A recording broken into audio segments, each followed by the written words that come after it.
niangalie. Sawa. Count basi. 1. Niko set. 1.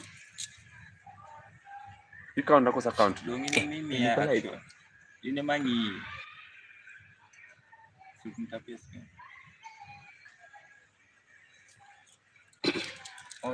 So karibu guys again, and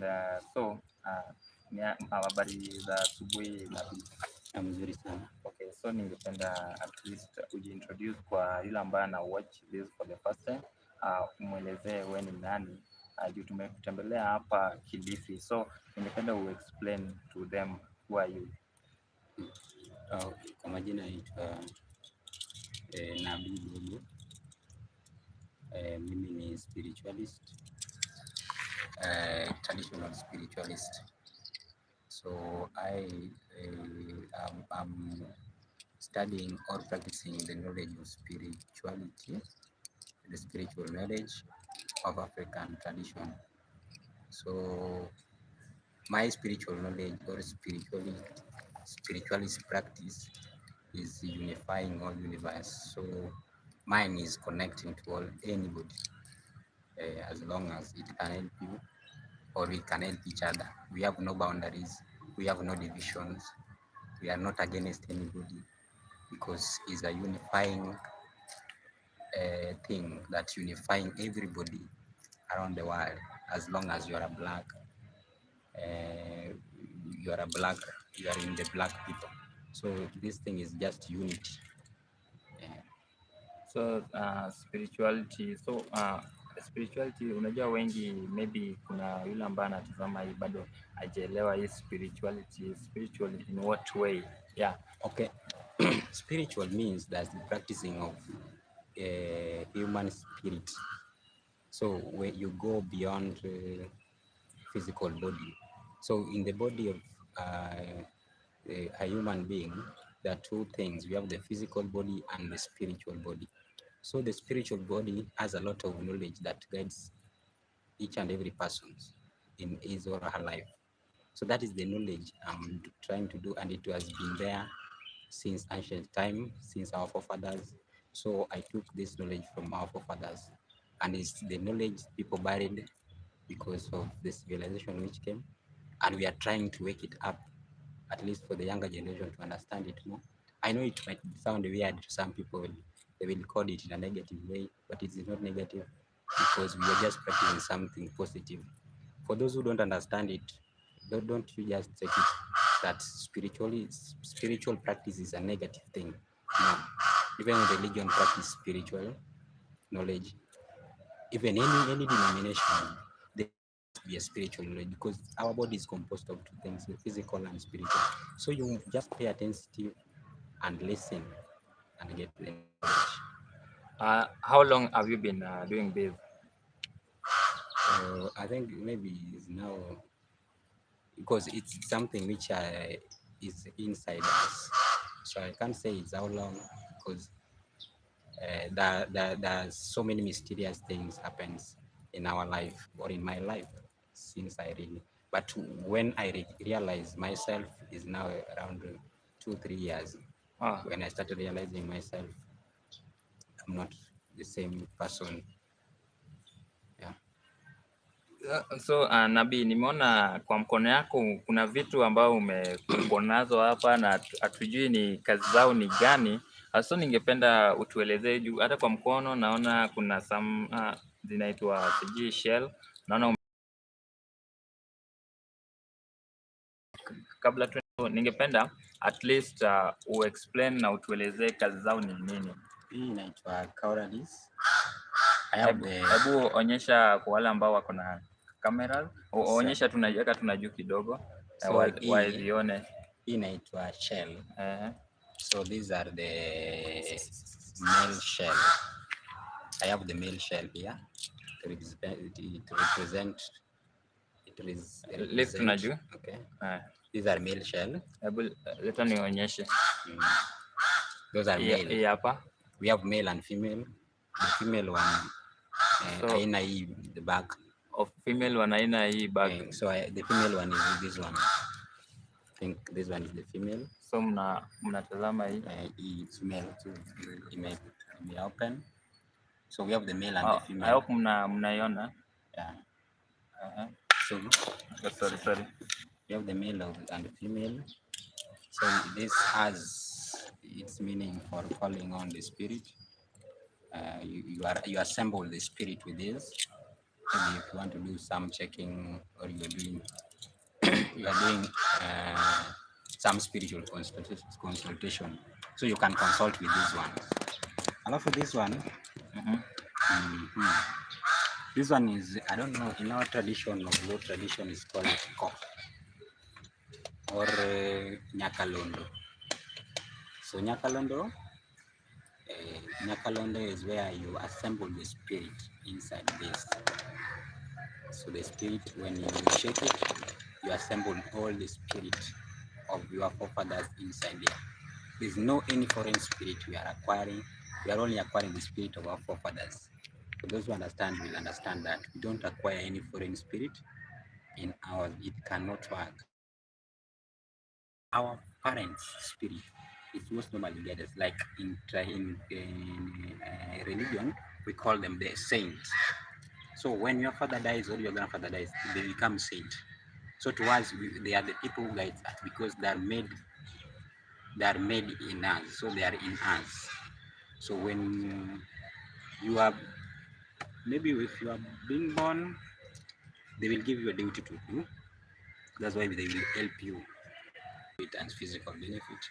So I wanted to show this one, at least it can help you at home. Don't die while you are having these things in home. So when you are feeling headache, you are feeling any fever, stomach upset, you can do this. Take this one, put on your body, then you wrap it, or you tie it with any cloth, then go to sleep. That fever will be gone. So anything, be it the snake bite, is anti-poison, poison. Be it the snake bite, be it any spider bite or anything. So it will,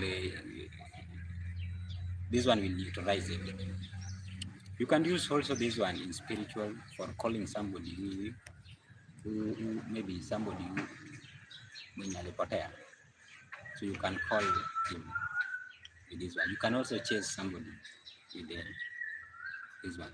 You can also disorganize your enemies through using this one. You can also,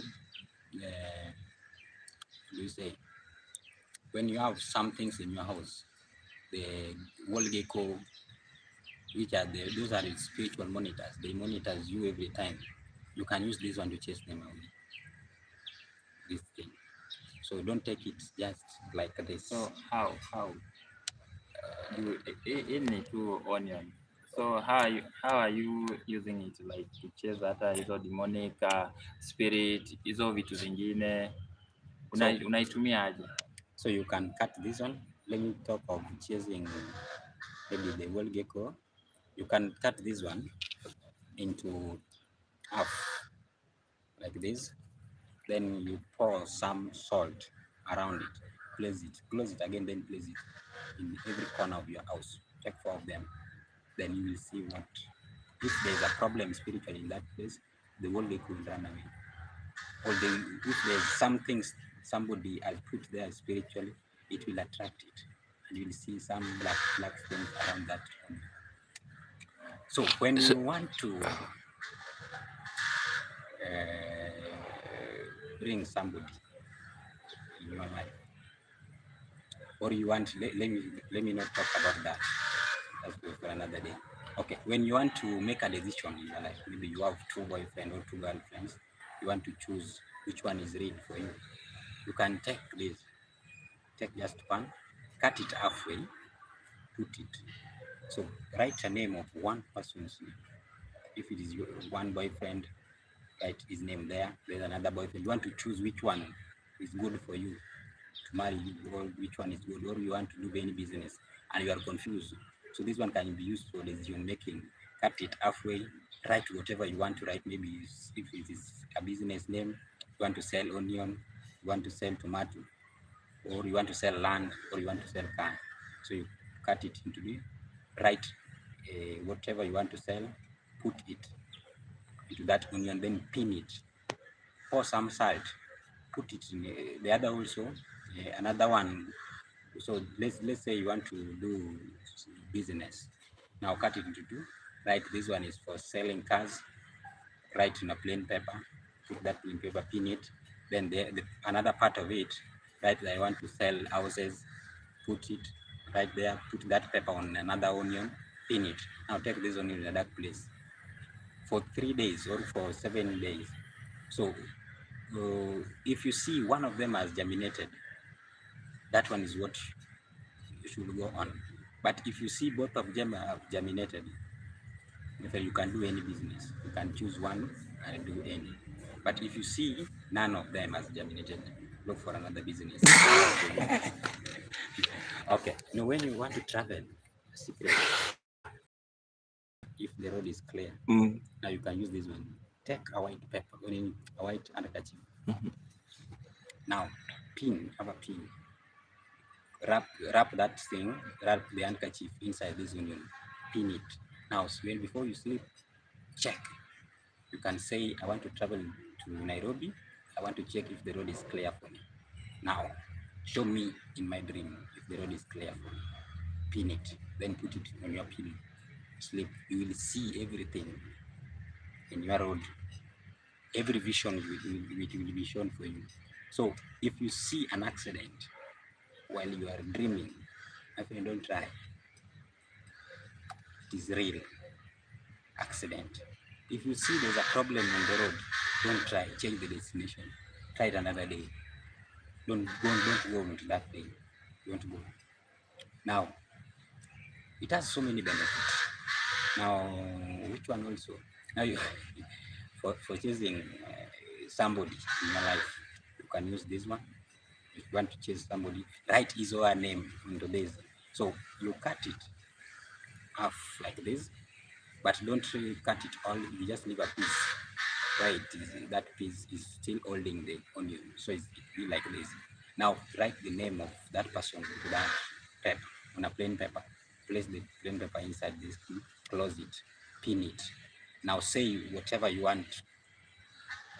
If you don't want this person near you, the person will go shedding tears, like the same way if you cut the onions, you will shed that tear. He will go or she will go. Yeah, it has so many uses in using. For those who are having pressure, you can use this one. You cook, drink, morning, evening, before eating, or 30 minutes before eating. It will be good for you. Yeah. So the same to onion, tomato sauce, the pressure, diabetes, you can also do that. For the tomato sauce, this one I think I'll explain more another day because it has so many. We cannot even finish. So how did you get to know all this? No, spiritual knowledge is unifying, and it's something you breathe, and it's something you are being shown. So long as you are connected with your forefathers, they will give you everything, because we are being guided with the spirit. So you can get it anywhere. The knowledge, you can get it anywhere. Oh, now interesting. Now I can get to know some uses of onion. Mi najuanga ni kupika tu. So before we continue, maybe someone has a question at the back. So Nabii, asante sana kwa kutukaribisha kwenye makao yako hapa Malindi. Ningependa tu kuuliza swali moja. Nikikurudisha nyuma kidogo, ulisema uko na shell. Sijui shell inaitwa aje kwa Kiswahili. Lakini hiyo shell ulisema you can use them to bring spirits, huh?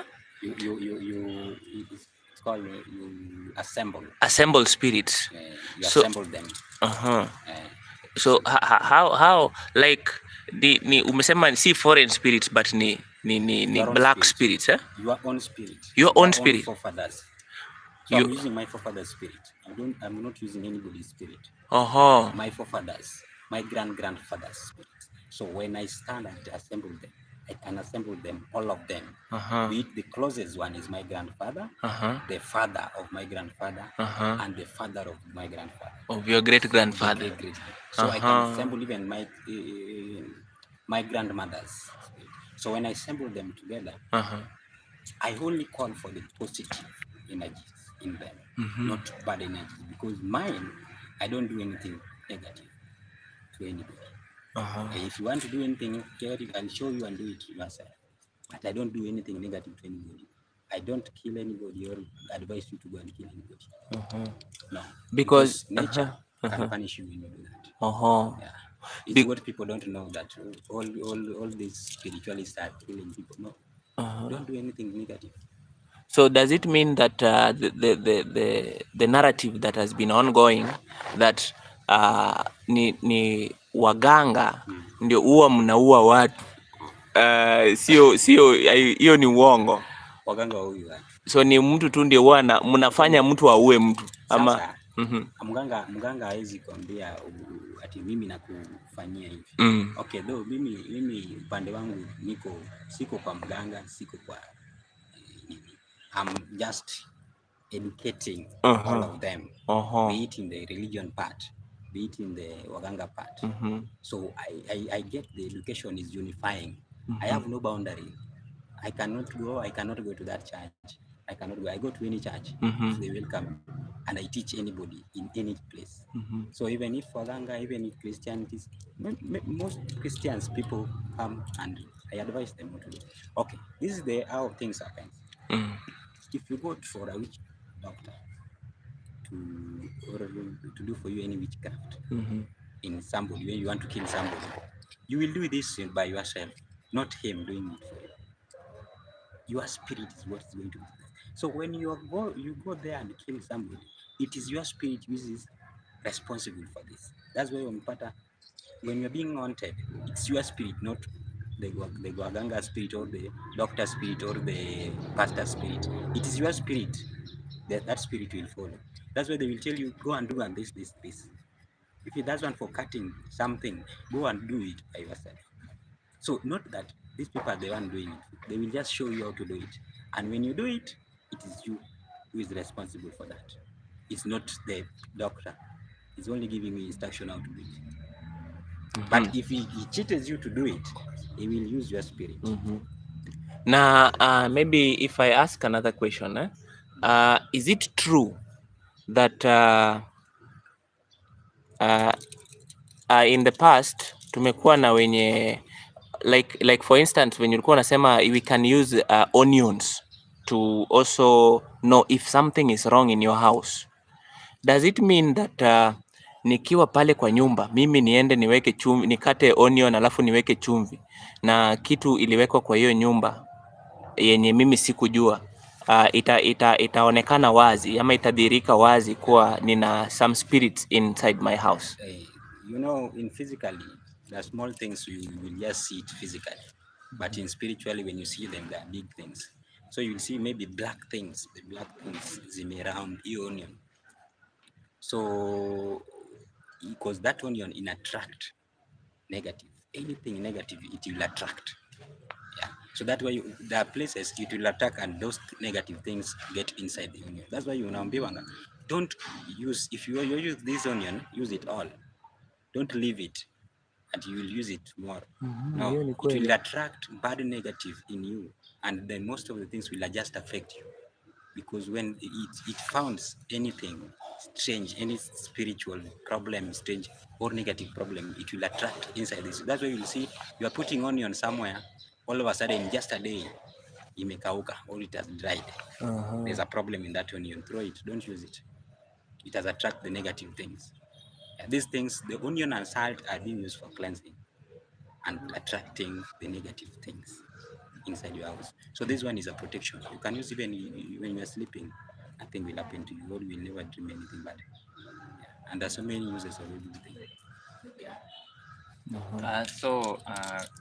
Already tushajua part ya onion, na kwa kuna this situation like unapata wale wenye wamekufa, unasikizanga in Luo wala inatwanga siji nyawawa siji whatever, unaona like unasikianga kuna watu wanasema ati unapata wana beat drums ili wafukuze. So hizi vitu huwa zinakujanga aje? Nyawawa are the people living in the silver body, or we call the spirit, the ghost. So these people died before their time reaches. So when you die before your time reaches, my friend, you're going nowhere. Even if you pastors or anybody will bury you and say you rest in peace. Which peace? This person has died. You know, there's a natural death, and there's a spiritual attack. When somebody might just attack you and kill you before your time. This one, you died, natural death. At the same time you are given to die, that one will go and go to the spiritual world. That person will just take, it should not take 21 days before he is being buried, because the gate of spiritual gate opens before 21 days. After 21 days, they can close the gate for him and he become the ghost. So it's advisable for somebody to get buried before 21 days. Okay. Now, those who died before their time, like the youths or anybody, they will turn to the ghost, because that is where they exist. Until their time reaches for death, the natural death comes, is when they move to the spiritual realm. That's where they meet their forefathers and their families are there in that realm. Before that, you will just complete your years here on earth. You live like the normal people. It's like you are living in the astral body. So that's where people are copying. They can copy your body to go and do anything bad to somebody, or to come to somebody's dream. The person you see in your dream is not the real person. The spirit has copied this. The immediate person, you know, it comes to you and attacks you. So you say, oh, this and this is what is the person attacking me. It's not that person. In dreams, these spirits are attacking people. For them to come to the physical people, they must copy the body of a physical body and go and attack them. That's why you never see their faces. It's only here to downward. Yeah. So when the people who are in a slave, they're being slaved, like the Skuma people are slaving people. So they can kill you, and not that you are dead. No, they can kill you, and later on they use your spirit for other work. So you become their slave, you work for them in a plantation, or you go and dig something somewhere, or you go and do their work, or you go and attack anybody, you go and cause accident on the road, or you go to people's houses and break marriages. These are the spirit.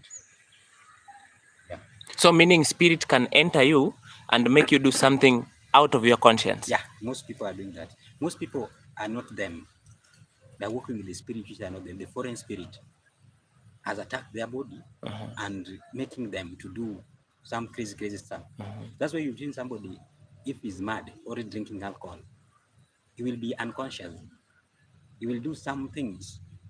Hata yeye mwenyewe akikaa chini akasema this is not me. And there's a point you are holding a knife or you are angry, you are fighting somebody.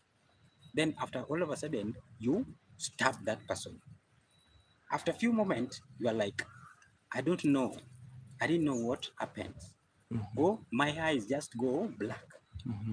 What has happened here means that the foreign spirit has entered your body and did the action. So your own spirit has become weak. And this spirit is what is doing the action. So when he leaves you, you start regretting. That's why you are saying, don't mention bad things every time. There's a foreign spirit might enter you and you do that thing and you cause regretting. So you have said that wale wenye wanakuwa affected na this spirit